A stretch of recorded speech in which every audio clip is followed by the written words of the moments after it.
میں درمیانے سے اونچے درجے کے سیلاب کا خدشہ، انتظامیہ نے الرٹ جاری کر دیا۔ این ڈی ایم اے نے خطرے کے پیش نظر متعلقہ اداروں کو ہدایات دے دی۔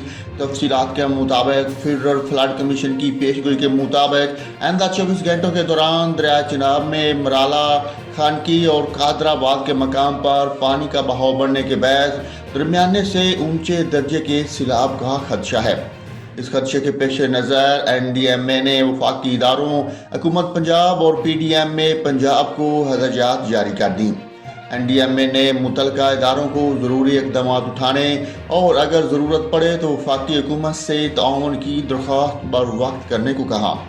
متعلقہ محکموں کو ہدایت کی گئی کہ وہ سیلابی خطرے سے دوچار علاقوں اور کمیونٹیز کی نشاندہی کرتے ہوئے ممکنہ خطرات کے تدارک کے حوالے سے بروقت حفاظتی اقدامات اٹھائیں۔ ناظرین، آپ کو اہم خبر سے آگاہ کیا ہے، دریائے چناب میں درمیانے سے اونچے درجے کا سیلاب ہے۔ انتظامیہ نے الرٹ جاری کر دیا۔ این ڈی ایم اے نے خطرے کے پیش نظر متعلقہ اداروں کو ہدایات دے دیں۔